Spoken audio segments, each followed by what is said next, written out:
And I remember watching, now I'm talking about like, not in the metaphysical, but in the spiritual world. I remember watching his heart turn, just like that.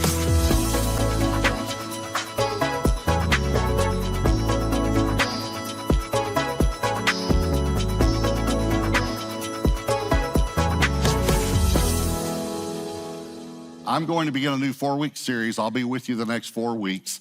And the title of the series is, How Do I Know? How do I know? This week is, how do I know there is a God? How do I know there is a God? So I want to talk to you like I were just sitting across the table from you. And I want to let you know that what I'm going to tell you is, how do I know? In other words, I'm going to tell you my personal study and my personal experience. And you may have a difference of opinion, but we can disagree agreeably. So please don't get offended if I have a different belief than you, because I'm not going to get offended if you have a different belief than I have. Let's just say that you and I worked at the same factory and we weren't able to work for a while because of COVID-19. And then the factory reopens and we come back together and we're in the cafeteria in the lunchroom, and there's a chair open where you are at your table. And so I come in, I sit down beside you, across from you, let's say, and I say, man, I'm glad to be back at work. And you say, well, so am I. And I say, well, it wasn't just COVID-19 for me. Now, I'm just making this up as an example, okay? So this didn't happen to me, but I'm just trying to give you an example. And if I said, well, actually, I was out for 2 years. And you say, well, what do you mean you were out for 2 years? And I say, well, I had a disease. It wasn't COVID-19, but it was incurable. I couldn't work. I couldn't even get out of bed. Eventually, there was a new drug approved by FDA, but our insurance didn't cover it. They even took up a collection here at work and at my church. And so I was able to do the new drug, and it cured me, and I'm completely cured. Okay, so now that didn't happen. I'm just giving you that as an example. But if you and I were sitting in a cafeteria talking, and I told you that story, listen to me, you wouldn't think that I was trying to cram something down your throat. You wouldn't be mad at me for telling you stories. As a matter of fact, you'd rejoice with me that something happened to me, and I found a cure, and I was simply telling you about it. That's the way I feel when I answer the question, how do I know there is a God?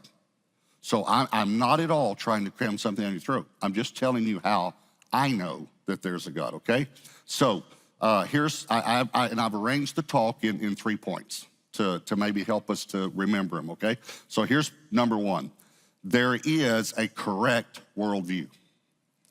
There is a correct worldview. Now, if you don't know what a worldview is, it's how you see the world, how you see life, and your worldview should help you with some questions that help you through this life. It brings comfort to you as a person, to your thinking process, and to your soul. And let me just explain. There's actually only one correct worldview when you define a worldview correctly, and that is Christianity. Now, again, I'm just sharing with you some things for you to think about. Maybe you never thought about it. But a worldview, a correct worldview, must address 4 issues. And let me tell you what the 4 issues are, okay? Origin, meaning, morality, and destiny. If you're going to have a worldview that helps the way you think and helps your soul to be at ease, it needs to address origin, meaning, morality, and destiny. Now, let me give you some questions so you remember these, all right? Origin would be, how did I get here? How did I get here? Every human wants to know that. Meaning would be, why am I here? Why am I on this earth? Why am I here? Morality would be, how do I define good and evil? How do I define good and evil? That's morality. And destiny is what happens to me after death. Now think about it. Every human wants to know these 4 things. How did I get here? Why am I here? How do I define good and evil? And what happens to me after death? Okay, there's only one worldview that answers it. No other worldview does. Evolution does not answer these 4. It doesn't tell us what happens after death. It doesn't tell us why we're here. And even how did I get here? Just think about it. Most people have never even thought of this. Do you realize that evolution is still referred to in science books, listen, as the theory of evolution? And most people don't even know how long it's been a theory. Would you like to know? 161 years. It's the longest theory that science has ever had. Theory. It's a theory. It began, again, many people don't know this, and yet they say they believe it. It began when Charles Darwin wrote a book called The Origin of Species in 1859. In that book, he uses 2 entire chapters to doubt his own theory. 2 chapters. One of them, he talks about the human eye. And he said, just thinking about the human eye would disprove my theory when you think about how complex the human eye is. But he also makes a statement similar to this. He says, if solid scientific evidence does not come forth in a reasonable amount of time to prove this theory, then it disproves this theory. Okay, it's been 161 years. And there is now look it up for yourself. Don't just listen to someone else. There is no evidence, none. Listen to what I'm gonna say before you discount the sentence. Listen to the end of the sentence. There is no evidence that one species has ever mutated to another species. Never. It's what we still call this day the missing link. It's still missing. 161 years later, with all of our scientific knowledge, and we can't find this one bone, this one fossil that shows one species mutating to another species. Now, within a species, we evolve, we change. I'm a human. You probably will not believe what I'm about to tell you until you think about it for a moment. But I want you to look at my size, okay? I used to be 20 inches long. I'm telling you the truth, 20 inches. And I used to weigh about 8 pounds. Now I'm 6'2", and I weigh some pounds. I'm sorry if that didn't come out, the exact number, but I'm not gonna say it again. All right, so the point is I have changed. That's all the word evolve means, I have evolved. But no species has ever evolved from one species to another, never. Here's what evolution tells us too. We are time, matter, and chance. Time, matter, and chance. In other words, we are only metaphysical. We don't know what happens after death. We're only metaphysical. Here's the problem with that. If you're only matter, then why do you react when you hear that someone passed away from COVID-19? No, why do you feel sad? Because you're not just matter, you're a soul. You have a soul, you have feelings, you have emotions, you have thoughts. You're a person, you have a soul. Another thing that's difficult is morality. How do I define good and evil? Many people say, well, morality is subjective. In other words, each person decides what's right for him or her. That's horrible. That is horrible. And many Christians will they've been sucked in by this. They say, well, each person should decide what's right for him or her. No, I can disprove that in an instant with one question. Do you lock your doors at night? You know why? Because you're afraid of subjective morality. In other words, someone might not believe it's wrong to enter your home and shoot you. And it is wrong. Murder is always wrong. Always, always. So you have to understand there is a correct worldview, okay? So that's point one. So here's point two. Now, before I give it to you, let me say this. Atheism, by definition, I'll explain it to you in a moment, makes the statement, there is no God. Those 4 words, there is no God. Okay, so just hang on, just stay with me, okay? Here's my point 2, okay? There is no atheist. It is scientifically impossible to be an atheist. And I can prove it to you. And even if you might have a different opinion, you probably will still have no answer for this. I promise you. Because I'm gonna use science, okay? The word science means knowledge. That's what it means. The definition of science, I actually wrote it down from Webster's dictionary, is knowledge about or study of the natural world based on facts learned through experiments and observation.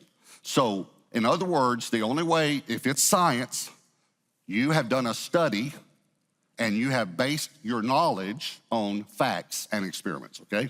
So, let's talk about this no God. That is what the word atheist means. Now, let me just say, they've changed the definition now. They've changed it because they realize that it's impossible to be an atheist. Again, look at the original word, atheism or athe. Theo comes from the Greek word God.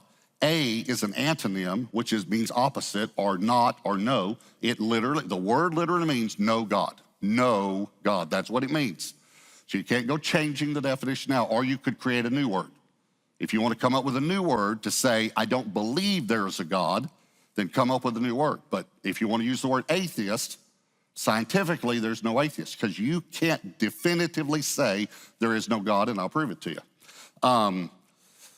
In order for you to say that something exists, you have to have done a study, you have to have the facts to back it up, but in order to say something doesn't exist, you'd have to have all knowledge. You have to know everything to say that this doesn't exist. You have to know everything. Let me give you an example. If you said to me, there is no city called Paris, Texas, I would say to you, show me your study. Show me how you came to that knowledge, what facts you based that on, what experiments you'd had. But otherwise, it's not scientific, it's just your opinion. If you say there is no Paris, Texas, then I'd say, have you been to every city in Texas? And if you haven't been to every city in Texas or studied every city, then you can't definitively say there is no city named Paris, Texas.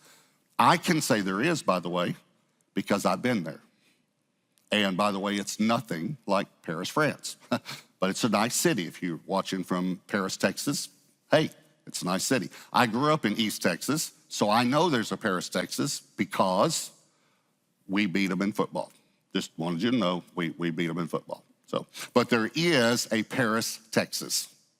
But you can't say there's not a Paris, Texas, unless you've done a study and you have facts and you've been to or you've studied every city in Texas. You see what I'm saying? So in the very same way, you can't say there is no God if you don't have all knowledge. Now, let me explain that, okay? How much of all knowledge does the smartest person in the world have? All knowledge. All knowledge. All history of every culture that exists now and has ever existed. How much do you know? Just if you're the smartest person. How much do you know of all history of every culture?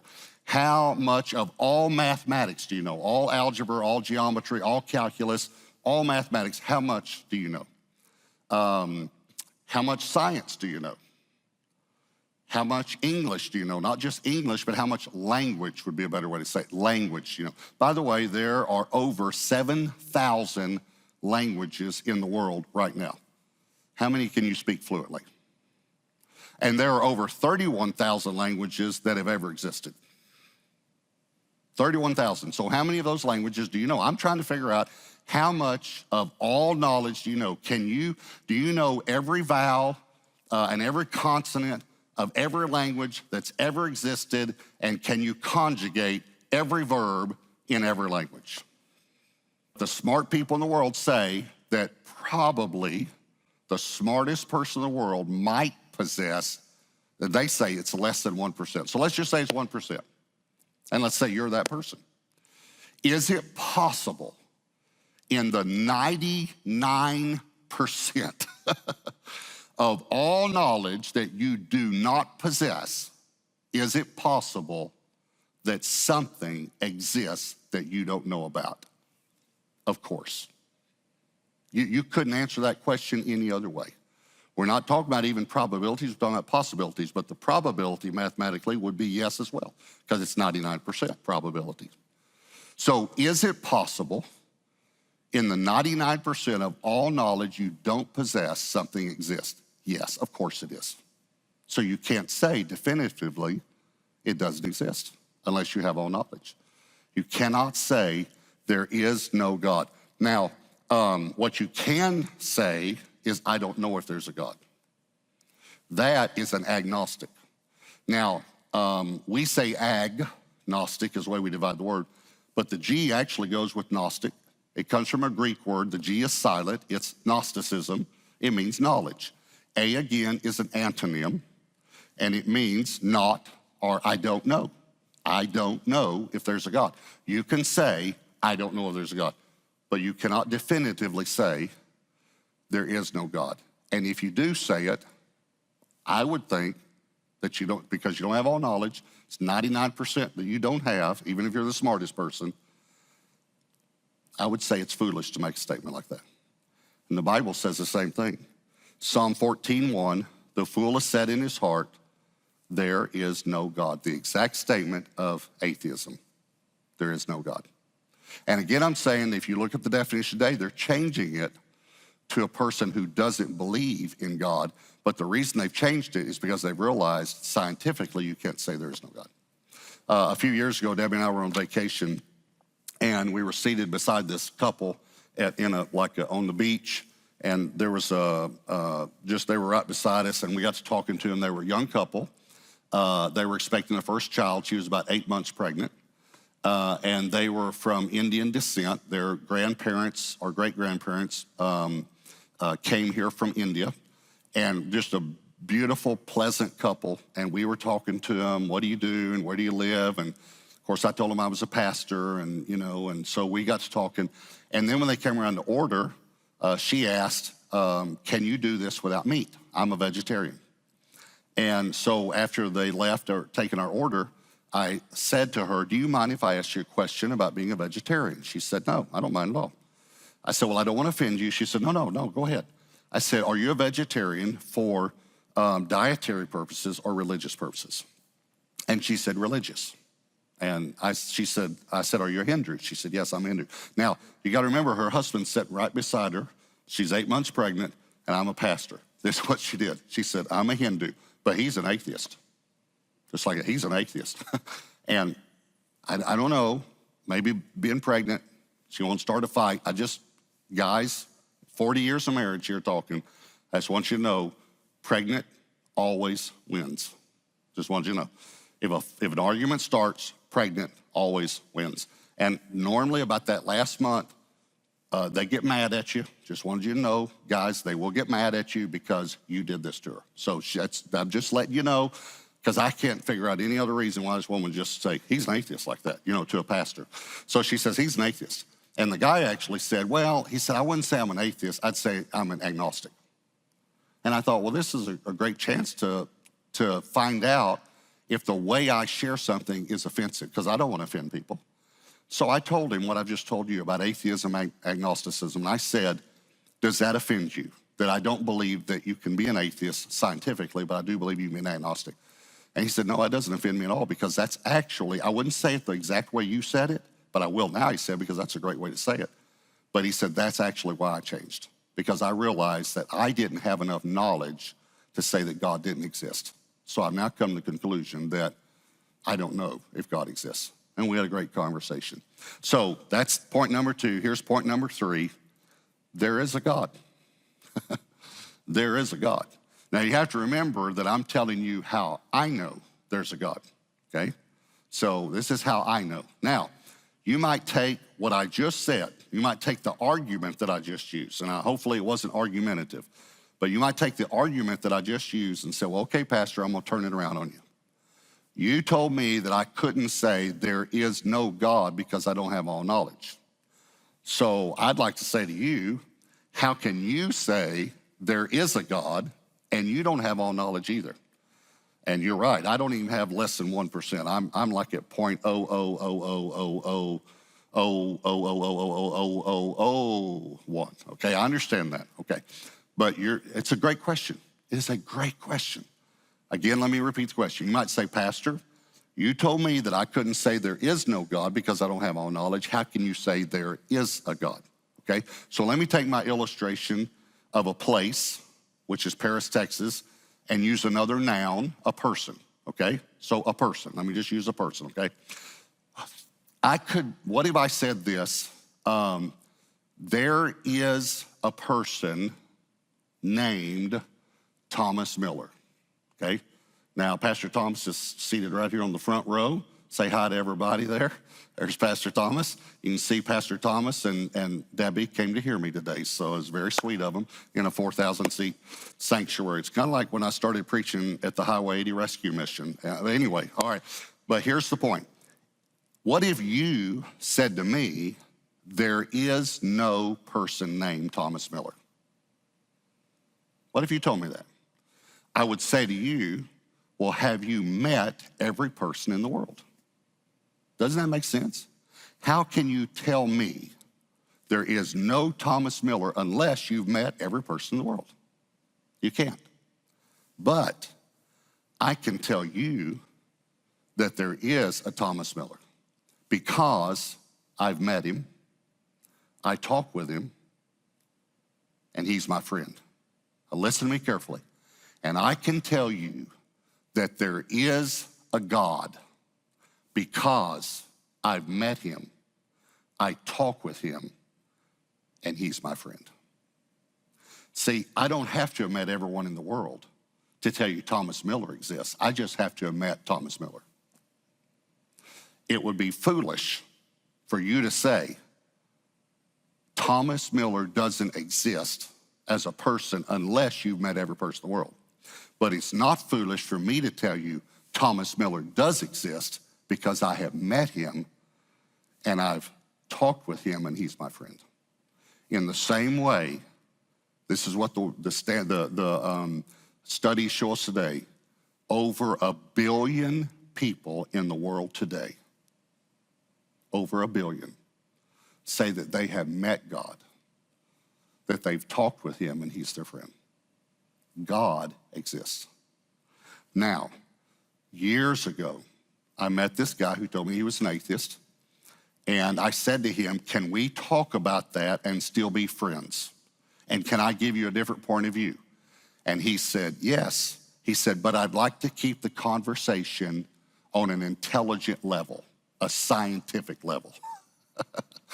That was meat in front of my eyes. I said, oh, that's great. That's what I want to do too. And I shared with him what I've shared with you. And we got down to the end, and I said to him, so you can't tell me there is no God, but I can tell you there is a God. And he said, I think you're right. So I guess I'm an agnostic, not an atheist. And I said, okay, so let me just ask you a question. If God does exist, would you like to meet him? And I remember watching, now I'm talking about like, not in the metaphysical, but in the spiritual world. I remember watching his heart turn just like that.